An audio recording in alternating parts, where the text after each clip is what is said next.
that we are able to gather here today just to really worship your name on this Sabbath, on your day. God, just allow us to really open our hearts to you, that today would just be all about you, that all that we do may be to glorify you, God. As we listen to this sermon, God, just really speak through Pastor B, that the words that he would speak would be truth, not because they are his, but they are yours, God.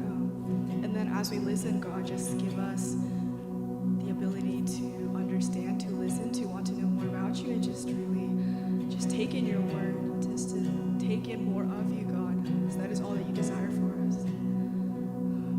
Just we are so thankful, God. Thank you, we love you. In Jesus' name I pray.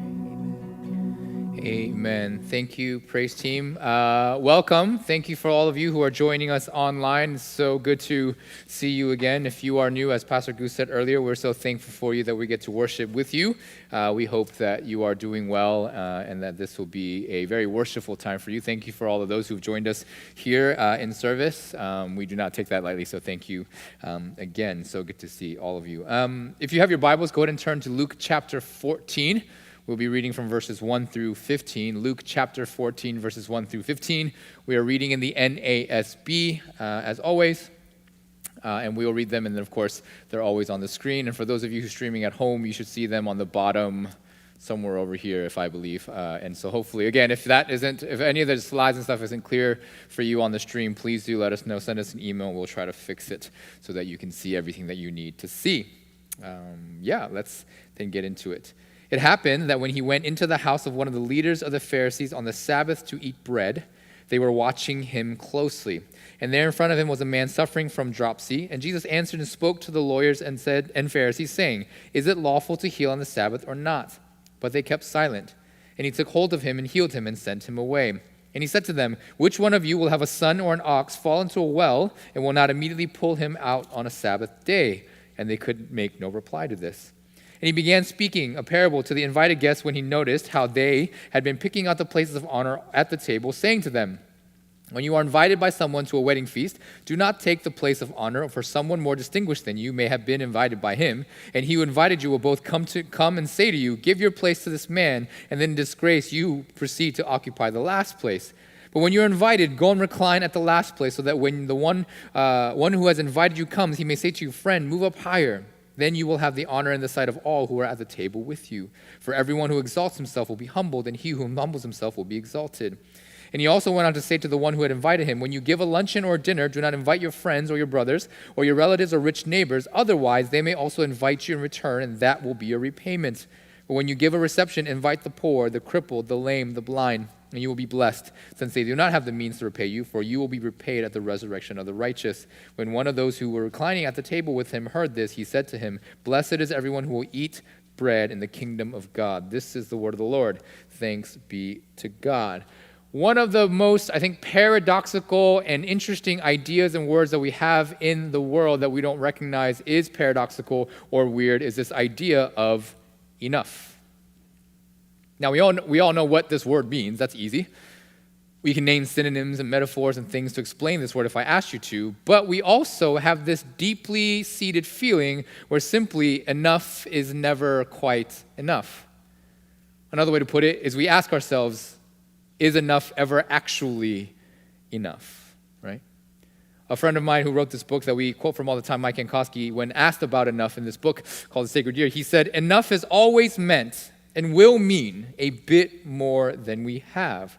To which his very lovely wife, Danae, who I know kind of well, she replied, if you don't actively start cultivating a sense of what enough really means, you're going to spend the rest of your life enslaved to the idea of more, forever pursuing just a bit more, without ever learning to experience the possibility of joy that comes from all the enoughness around you. That is a loaded statement that she said to her husband, but she's not wrong at all. She is on point. And I think we get this idea, don't we?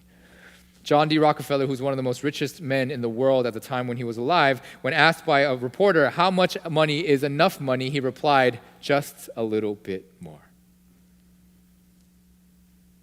in the famous musical that we, hopefully you've seen and that we love, Hamilton, there's a song called Never Satisfied, this idea that he and some people around him are indeed never satisfied. There is never anything such as enough. Now, the social media generation of our day has also kind of inputted into this conversation. They've come up with a term. It's called thirsty. Usually describes a girl or a guy who really wants another guy or a girl and so on and so forth, and will do anything to get that guy and you say, or girl, and you say that person is thirsty. Well, the New York Times a couple years ago defined this term thirsty out of the relational term and defined it like this, and it's very interesting. It says, it is a graceless need for approval, affection, or attention, one so raw that it creeps people out. It calls to mind the panting tongues, the bulging eyeballs, springing hearts, and steam-shooting ears of Looney Tunes characters. And you see it on the screen here and also on the stream. We used to think that was okay. But that's what we define as thirsty. Now, I mention all of this because, in my opinion, this is exactly the thing that Jesus is addressing in this parable, or two parables, I should say. The idea that we need to quench what seems to be the unquenchable thirst for more, where enough is never enough. Now, you might be saying, Pastor Pete, what is so wrong about wanting more?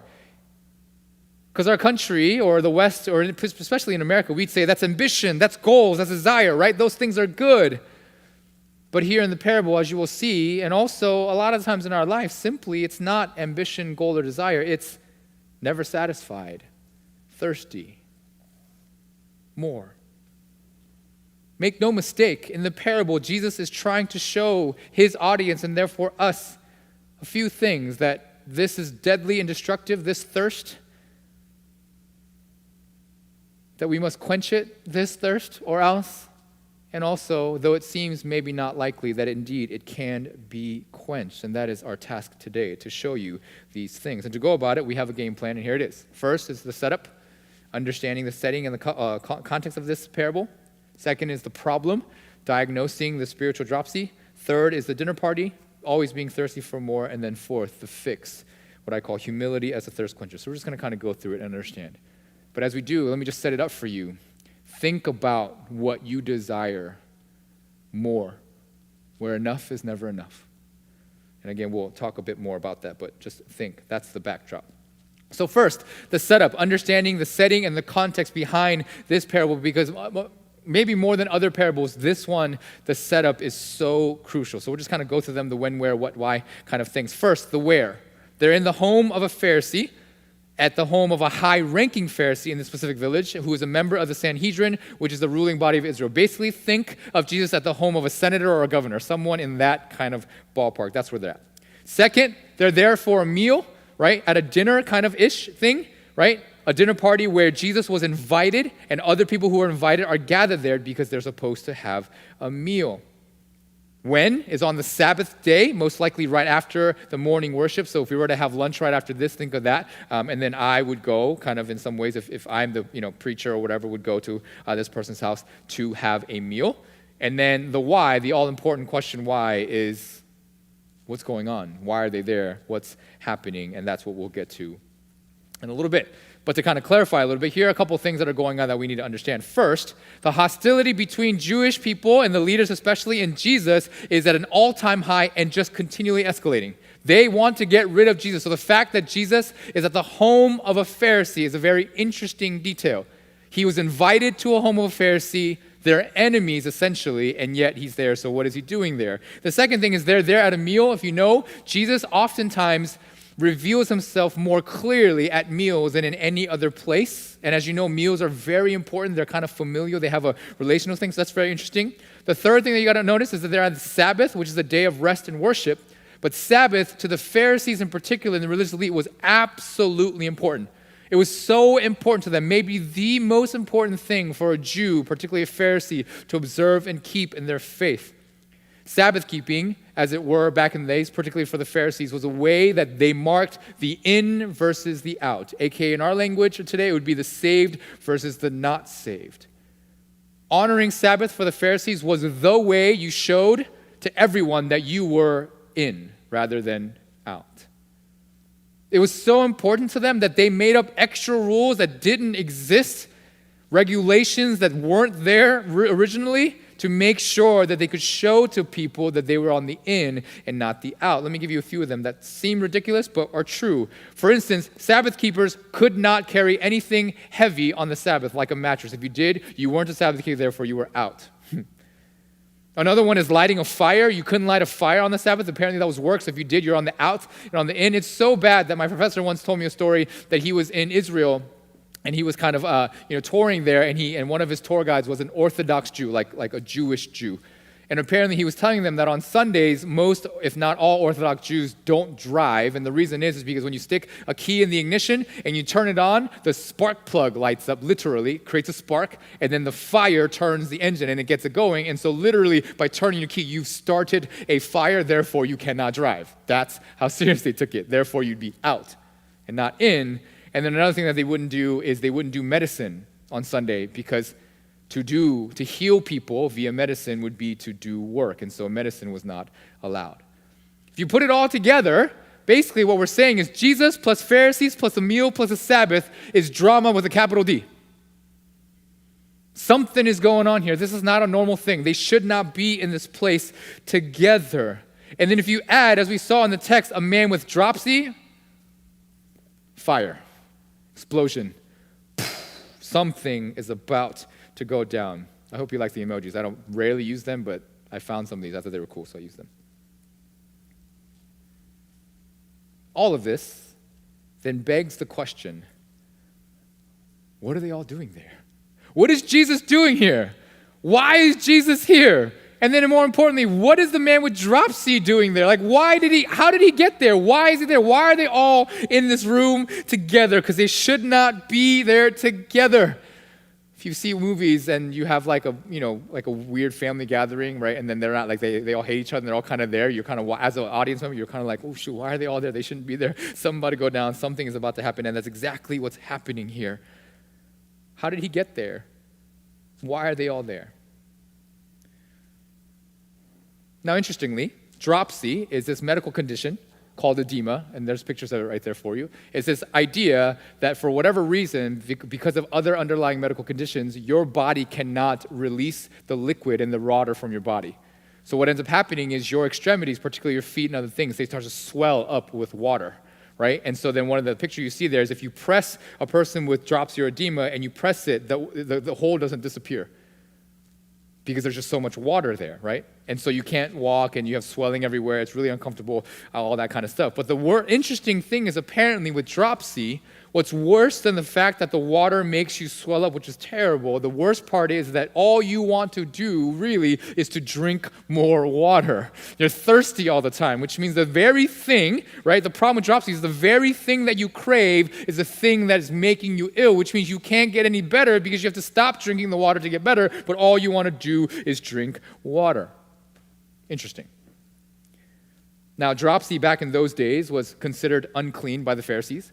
And if you know anything about Pharisees, they made sure that they stay away from anyone that was unclean in any kind of a way. You read it throughout the Gospels all the time. People who were considered unclean, they stayed as far away from them as possible, because the idea back then was to stay clean and pure for the gospel, or for God. But any time you got mixed with an unclean person, you were then contaminated and made unclean. It's kind of like the world that we live in today. If you have COVID, you're supposed to stay far, far away, because if you get near them, you can therefore get contaminated. That's kind of the idea. I'm not saying anything against anyone with COVID. That's just the idea. So they would not be in a place with this person. So again, you ask, what is he doing there? Who let him in?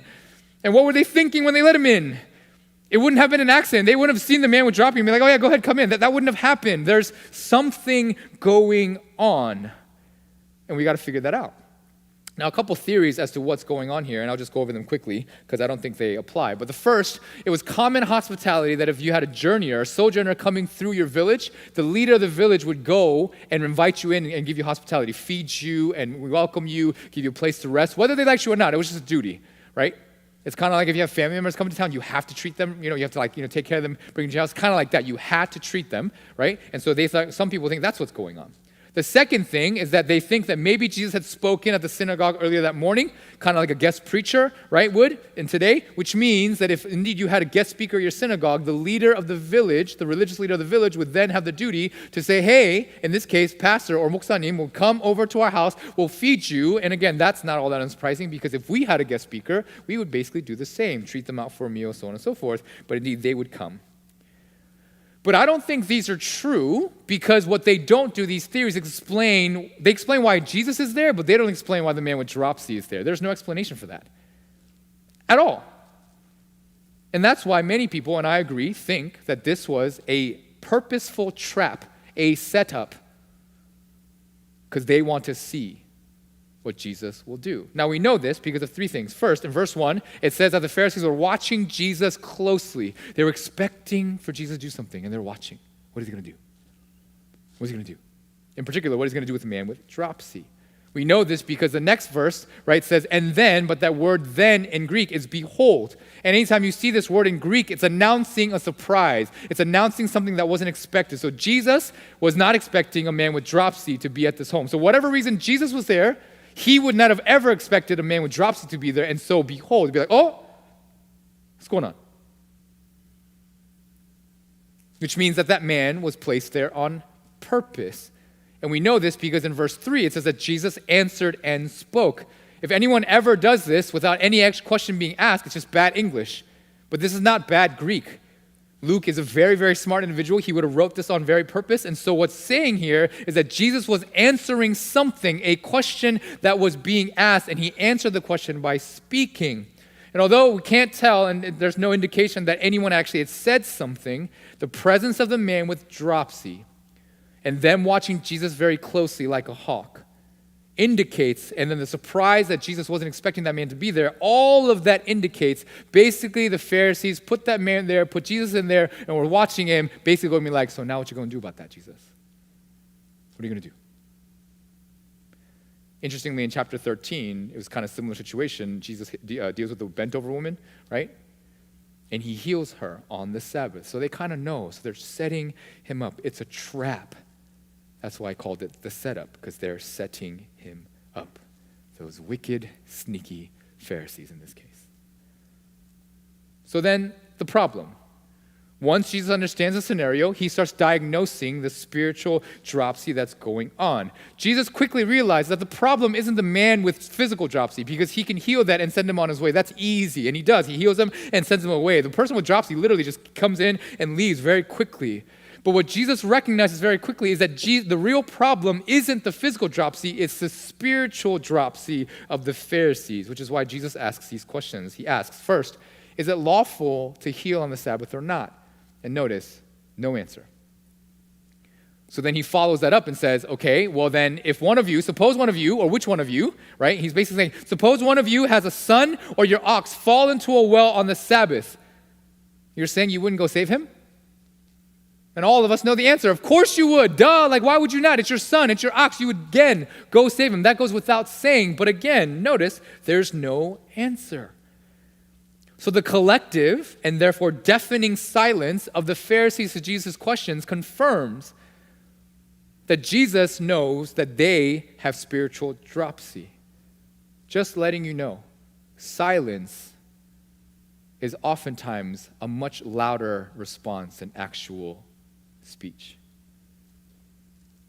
Silence sometimes speaks much louder than actual speech. And so it is in this way here, where Jesus knows and sees or hears their silence and then goes, oh, I see what's going on. And then he therefore speaks the parable to fix the spiritual dropsy in the room. Therefore we get to the dinner party, always thirsty for more. Now you may be asking, what in the world is spiritual dropsy? Well, Jesus is about to tell you in this parable, so let's go through it. In the parable, Jesus places everyone at a dinner party or a wedding feast. Now you have to know that these dinners and these feasts back in those days were very highly political, social, and class affairs. Dinner parties and wedding feasts were the primary way for anyone in that society to measure, declare, and flaunt their own social status. There was no better way to demonstrate where you ranked in society than through a dinner party, and therefore the guest list, the who's who's.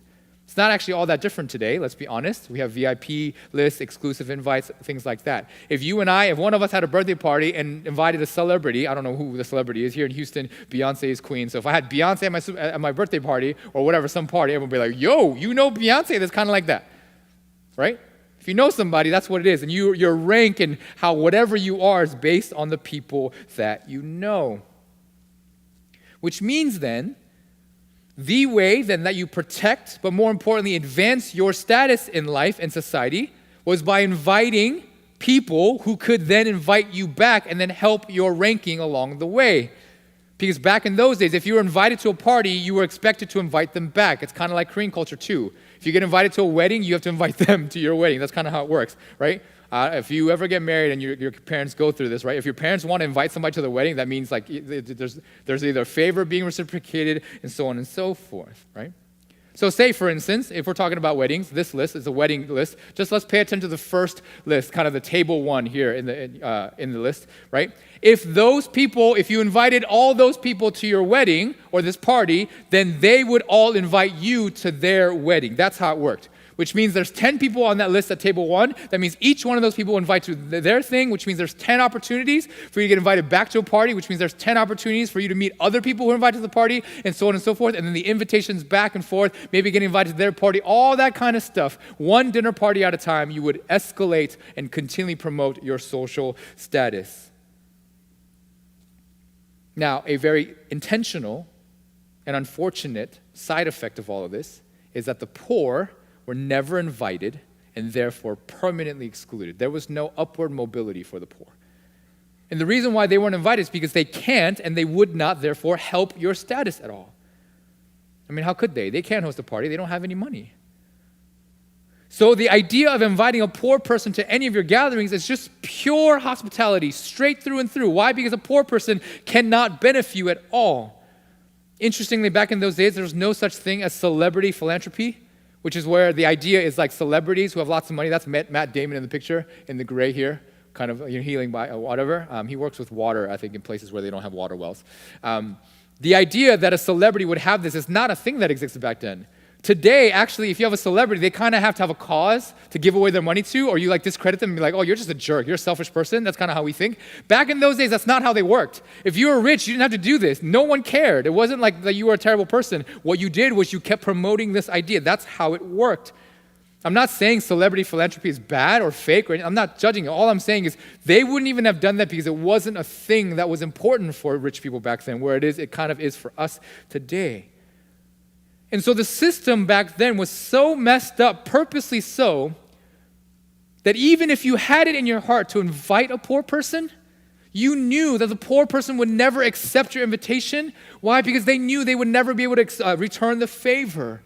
That even if they wanted to do so, they don't have the means. And also they knew that if they got invited and took the invitation and went, then they would owe this person and they have no way of paying it back. Then you're in debt and you don't want any of that.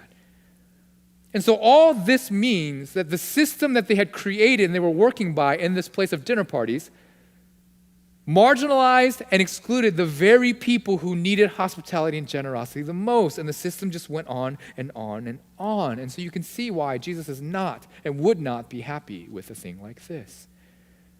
And as if that wasn't enough, even within the party, even if you got yourself into the party, even at the table and where you sat at the table would also indicate status. So if we're going back to this wedding thing, again, if you're going back to the list, the very first person at table one, her name is Michaela.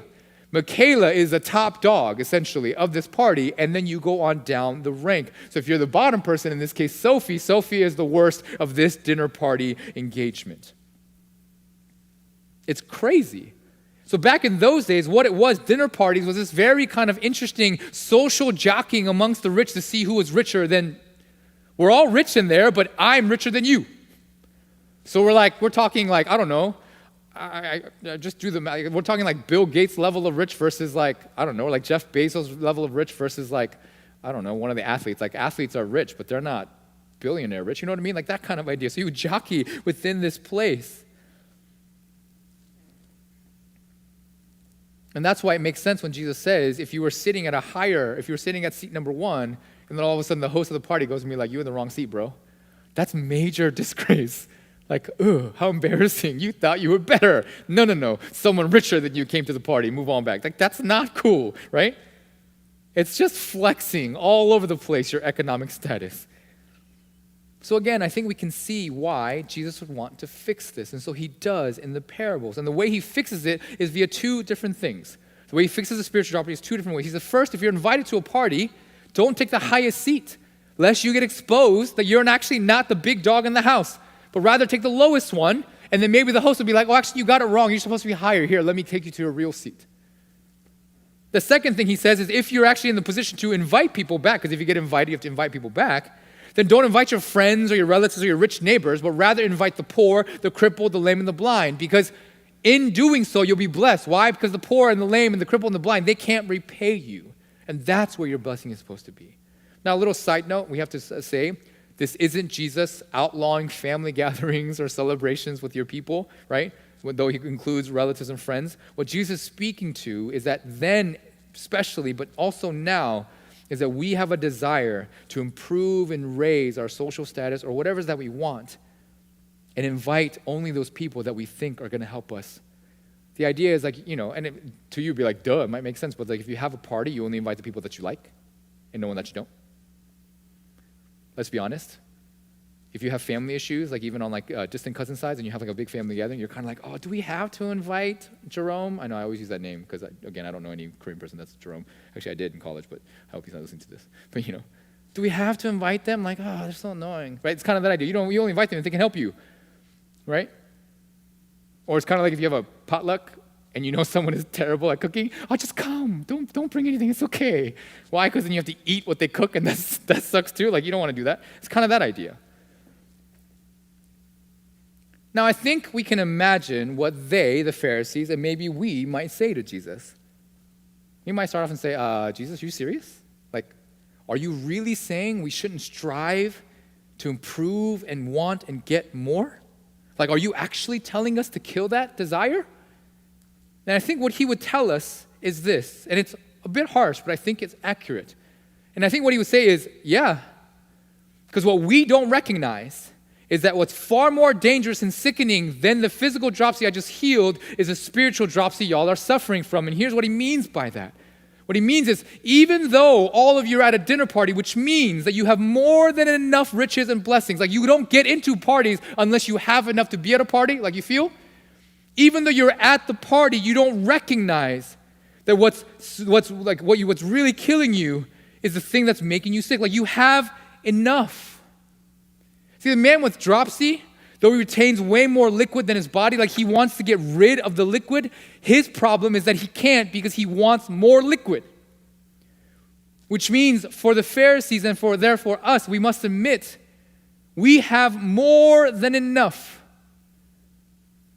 But because our definition of enough is just a bit more, where enough is never quite enough and we're never satisfied, all we want is more. And this desire for more, Jesus is saying, is your spiritual dropsy. It's killing you. But you don't know it because you want more of it. Now, very interestingly, Greek philosophers in those days picked up on this idea and actually started using the word dropsy to describe people who were just in love with money and status cravers. If you remember, Jesus gets upset at the Pharisees for what? Being money lovers.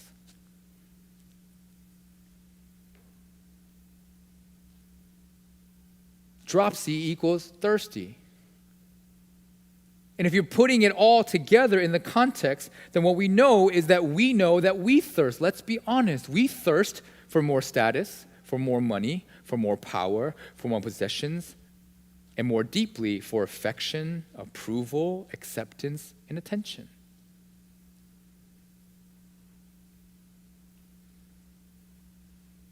I think it's why Jesus asks, I'm about to heal this man, but you don't like that. But which one of you, if you were this person's father, or if your son or your ox fell into a well, you wouldn't save them? And of course you would. And what he's basically saying is all of us have fallen into the well of spiritual dropsy, but you just don't know it. My professor says it's an imprisoning well. And then he backs it up by saying this. He says, for once we start down the road of getting our self-worth from another human being, or other human beings, there is no end to it. Once a sense of self, gets hooked to what others think of us, oh my, the thirst for more kicks in. Once we gain a measure of status and then find our worth in our status, we will thirst for greater and greater status. There is never enough. And don't you know it?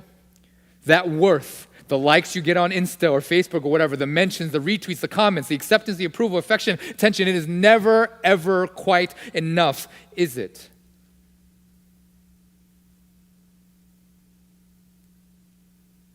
It's what we and I'm calling the unquenchable thirst. And it is what Jesus is trying to fix because it is the real issue in the room. So then he goes to the fix and he uses humility as the thirst quencher. He says in verse 11, "For everyone who exalts himself will be humbled, and he who humbles himself will be exalted." Now these words mean this. Exalt means to literally lift oneself higher above another or consider oneself better than the others around you. The word to humble literally means to cause to lose status, lower, aka humiliate, is a direct synonym of the Greek word for humble. Which is, if you use these definitions, then this verse reads a bit more like this. For everyone who lifts himself up as better than others will be humiliated. But he who humiliates himself and purposely loses status will be lifted up higher than others. And then notice, again, a little nerdy, but important. Notice the verb tenses in this sentence. For everyone who exalts, that verb is in the present active tense, which means it's something that I do now, or something that someone does actively right now. So for everyone who right now lifts himself above others will be humbled. That's in the future passive, which means it's something that's going to happen later from someone else doing it to you. Someone else later down the line will humble, aka humiliate you. But those who humble themselves, present active, I humble myself right now in this place and onward, will later on down the line, future, someone else will lift me up. It makes total sense. That's the example Jesus gives. He says, if you go and take the highest seat now, I exalt myself at the number one seat, then the host might come on and be like, oh, bro, you're in the wrong seat. And he, the host, or she, will literally, onto you, humiliate you and say, no, your actual seat is here. But if you humble yourself now by taking the lowest seat, the host will come by and say, you're in the wrong seat. And will literally, he, the host, or she, the host, will lift you up to a higher seat. It also works with the rich people who can repay you idea. If you invite the rich people who can repay you, aka exalting your own status and wanting more, they will repay you with that, but that's it. That's where it ends. And then he takes the thing to a whole new level and says, but if you invite the poor people who can't repay you, you humble yourself by not getting anything in return, then what you will get beyond the repayment that they can give you in the status will be that you will get the resurrection of the righteous. He's starting to use heaven-hell language. The rich man and Lazarus parable comes to mind. Those are serious words. Now, I know the message probably seems pretty straightforward. Okay, then I should humble myself and not exalt myself. Cool. But the shock of the parable and the setting is that the Pharisees wanted to use a man with dropsy to trap and humiliate and get Jesus. But then he turns around and ends up essentially trapping them because they don't know that their dropsy is the real problem. Which is to say, for us, we can be so thirsty that if it isn't for God's help of helping us understand, we won't ever actually realize how sick we are, because the thing that we crave is the very thing that makes us sick. Who doesn't want to be better? Who doesn't want to go to higher college? Who doesn't want to go to a better job and better this and better that? All that stuff. And that, more status, more acceptance, all that stuff is the thing that is making us sick, but we don't know it because we think it's good for us.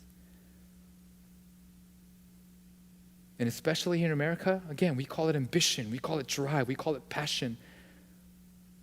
We say, don't ever be satisfied, don't ever think that you're safe, don't ever get comfortable. Always go for more. Don't ever sleep. And we praise this mentality, this dog-eat-dog mentality. Now, don't get me wrong. I am in no way advocating for complacency or laziness or sloth. Scripture has choice words for those too. But what I am saying is that if you recognize this incessant, unquenchable need and thirst for more that drives almost everything that we do, then you will recognize you have dropsy, and then you will definitely then understand what humility is. And let me make it clear. I know we as Christians talk about humility, pray about humility, want humility, all those things, but I don't think we know what humility really is. Because when we ask for it, we're not asking for what I think Jesus is talking about. Now, John Calvin has a very interesting definition of humility, and here it is. He says, humility, on the other hand, must not only be an unfeigned abasement, but he says it's a real annihilation of ourselves. Whew. Proceeding from a thorough knowledge of our weakness, the entire absence of lofty pretensions, and a conviction that whatever excellence we possess comes from the grace of God alone. Ask yourself, every time you've asked for humility, every time you sought and sung about humility, were you actually saying, God, for real this time, would you annihilate me?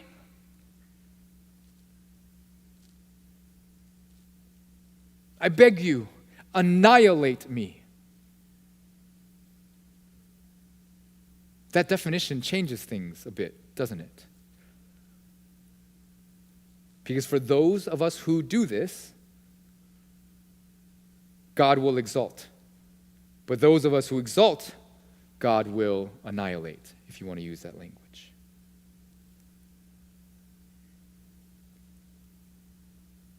If you're hearing the words just as is, without putting any kind of whatever on it, I think it makes us want to go, oh, God, would you humble me now?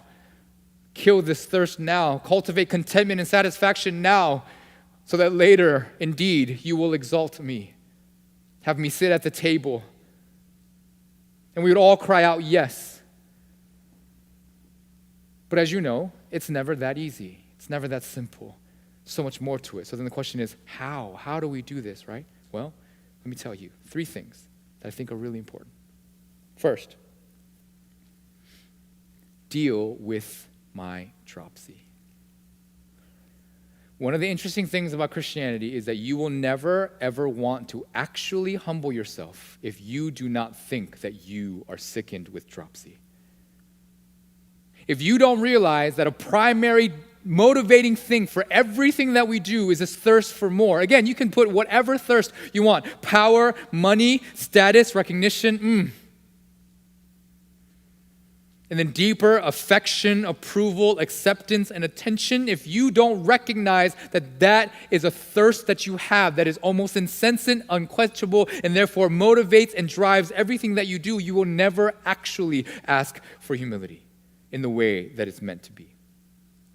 Because let me repeat, the real issue is not power, money, status, recognition, or having any of these things. It's not affection, approval, acceptance, and attention. Those things in and of themselves are not bad. They're not going to kill you. Those things are good and can be good, as we've learned.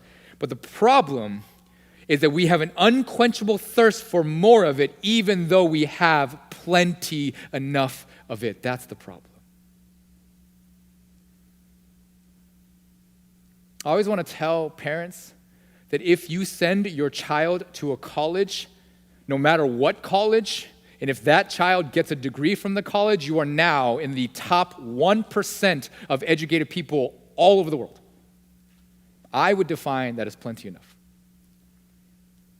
Everyone who lives above the poverty line in the United States, which is everyone in this room, if I'm not mistaken, and most of us who are listening at home, that puts you somewhere in the top 3 to 5% of world wealth, period.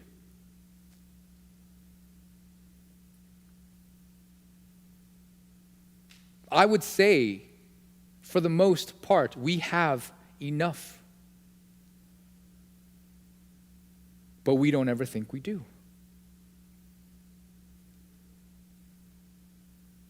Like if you have more than one pair of shoes, you are way more wealthy than the vast majority of the world. If you have a choice of what shoe to wear, or even as weird as like if you have more than one pair of underwear, I know, gross.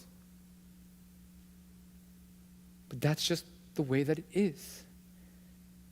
Now, I think some of you, though, might be like, wait, Pastor Pete. Ooh, wait a minute. Don't you dare tell me that I have more than enough of some of those things, because you don't know me. You don't know my brokenness. You don't know how much rejection, abandonment, and pain and hurt that I've experienced in life. And those people might look at me and say, yeah, maybe you're right. If I had enough, I shouldn't thirst for more. If I have plenty, then I shouldn't thirst for more. But I simply do not have plenty. You don't know me. And on one level, I will say you're right. You probably don't have enough, maybe from your peers, maybe even your parents, unfortunately, or society or culture. All those things, I agree. In their eyes, you don't have enough, maybe. But in Jesus' eyes, you are way more than enough. Now, I'm not saying that in some sort of cliche Christian-y way. Don't hear me like that. But I hope you'll see that in Jesus, you have way more than enough. It's just that you don't think you do and you don't recognize. And we'll get to that in number two, how number two. And for those who think that they don't have any dropsy, I would encourage you, challenge you to look a little deeper into your pains and your fears, the pains from rejection, abandonment, abuse, and hurt that you've had in your life, and I think you'll begin to find your dropsy. So first, deal with your dropsy. Then second, accept the invitation. Now here's where things get interesting. And you want to remember the parable that we talked about last week as kind of context as well.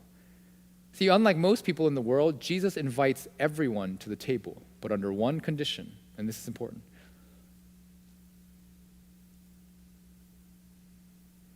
He invites people, but the only people that make it in are the ones who recognize that they are poor. Now you might be like, whoa, wait a minute again, Pastor P. Wait, I thought you said and everyone else says that his love is unconditional, that he has no conditions. And indeed, his love is unconditional. He invites all. But, as he invites people to the table like you and me, everyone he invites in his eyes does not deserve it. And he invites them so that he can love, serve, and affirm us even though we don't deserve a seat. See, because of our dropsy, the fact of the matter is that we, in comparison to him, just aren't it. But more importantly, we, because of our dropsy, will simply refuse the invitation to the table because we all want to be invited and sit at the table when we good and well deserve it. See, Jesus isn't putting us down and saying that we're worse to make us feel like we're worse, even though the fact of the matter is that we are indeed worse. He's perfect and he's holy. In comparison to him, we are so not. We are poor. But what he's saying and what I'm saying here is that just like the poor people in Jesus' day would not have accepted an invite to a dinner party because they had no means to repay and therefore wouldn't want to be in debt. In our world, our version of it, as the proud won't accept the invitation to Jesus' table because we will never want to admit that the reason why we are at the table is because we are poor. See, poor people back then wouldn't take the invitation and wouldn't accept the invitation and go to the table because they knew they had no means to repay. We, in our days, won't take the invitation and actually sit at the table because to do so, we know that we don't have a deserving spot, but we're there because of his grace and his mercy, and we simply don't like it. Now, you might say, but Pastor Pete, I'm not that proud. Well, I would say it depends on our definition of pride. Because pride, let me make clear, isn't self-confidence, it's self-obsession. Now, Tim Keller defines humility like this, and I really like it. He says, humility isn't thinking less, aka I'm no good or I'm terrible, of myself, but humility is thinking about myself less, aka spending less time thinking about me.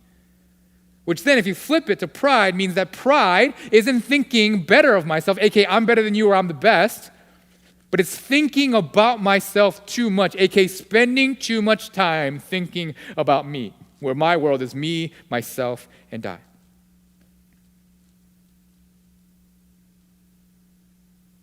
Jesus is saying, you're only at this table because you're my servant. And you served. Remember? The servants who, when Jesus comes back from the wedding feast, and he finds that they're ready and girded, ready to go, and they've been serving the entire time, he'll say, come, sit at my table. And for those servants who don't,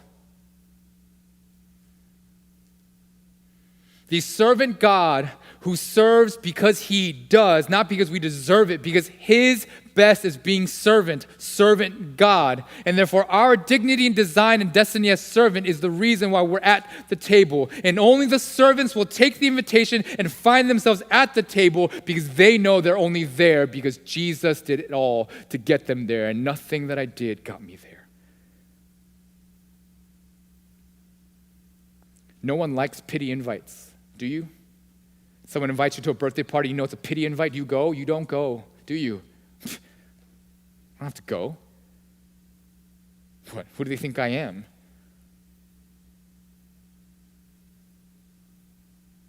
And in so many ways, that's our attitude towards Christ. It's where the Christian church, in many ways, our way of doing things has been so backwards. We tell you, hey, don't do this, or don't come and serve, or don't be this until you're good and ready, until you've cleaned yourself up, until you've gotten all these things good and ready to come back. Now, I'm not saying we should be irresponsible at any of those things, but what I'm saying is it's backwards. I tell all of our leaders, I don't have you in a leadership position. I'm not in a leadership position because I'm good and ready and all this stuff. I'm here because Jesus took a very broken man and saw something that he could do in me, and I simply said, God, whatever you want to do, go ahead and do it. I surrender.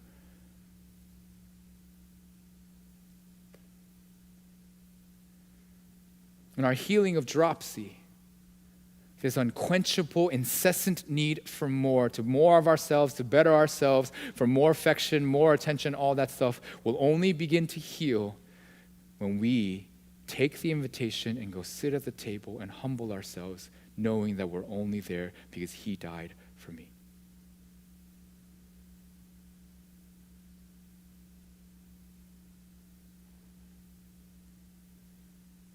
I don't know if you've ever thought that you were a terrible person. Or maybe you made a really big mistake right before your birthday or Christmas or whenever a gift thing happens, and your parents give you this extravagant gift. Do you feel good about that? How would you feel if you wrecked the car that your parents gave you at 16 and then bought you a $40,000 car, brand new? You'd feel okay about that? You'd be, I don't deserve that. What is going on? You would even be suspicious that they're doing something, that they want something in return of you. Let's just be honest, right? That's kind of the idea. Accept the invitation. Stop trying to prove yourselves more and more. Gird your loins, be a servant, serve, humble, lower, stand under, all those things. Why? Because that's what gets us a seat at the table. Otherwise, you won't go to the party, even though you're invited. That's spiritual dropsy.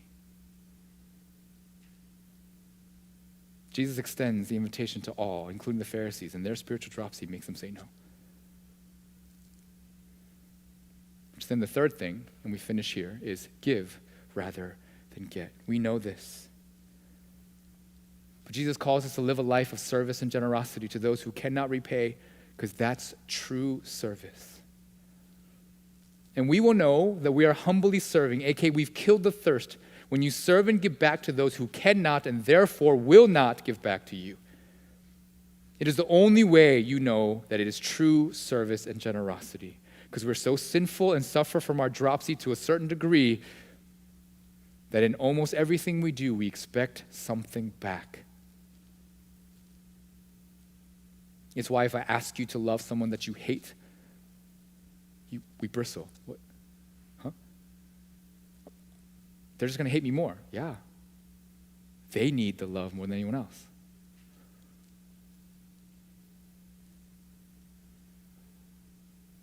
I say quite literally, maybe. I encourage you, when we're able to do this again, maybe you host parties for people who will give nothing back to you. Host a dinner for people who cannot pay you back. Make food and give it out to people who will not and cannot give it back to you. The idea is called a kingdom meal, some people call it. At meals, in your homes, take the lowest. Oldest siblings out there, lower yourself before your siblings. One thing that I try to practice, very hard here, I'm not trying to brag, but one thing that I try to practice is that whenever we have a meal, I always try to go last. I always try to eat last. Everyone goes, oh, Moksanim, go ahead and eat first, and I always try to go last. It doesn't always work. Sometimes I'm selfish, but it's my way of trying to humble myself. Do so. I know. Our culture, and this is when I invite John and the praise team up, our culture is predicated on you deserving what you get. Everything is predicated on your spot being because you deserved it. But the kingdom does not work this way. Jesus says, not so with you. And my hope for this church, for our congregation, for ARCHE, KCPCH, for all Christians, is that we would humble ourselves. We would lower. Find the joy of giving. Giving to those who cannot give back to you. And in doing so, that you would find the freedom of poverty, knowing that the King who has it all will take care of you and that you are not responsible. So you take some time.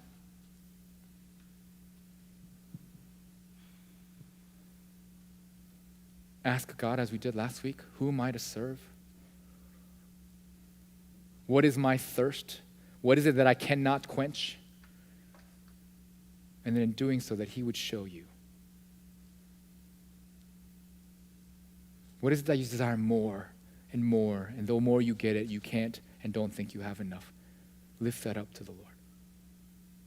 What prevents you from serving those around you because of your desire for more, where enough is never enough? Where do you think, though you have enough, you don't think you have enough, and therefore you crave more? And in doing all those things, would you lay those down, surrender them, and ask God, not only will you humble me, but Lord, help me to want to humble myself. Because when you return, you will exalt me, serve me, love me, and I will be what I am supposed to be. So will you take some time to pray for that, and then I'll close us for offering, and then we'll stand and respond in song together. So let's take some time and pray.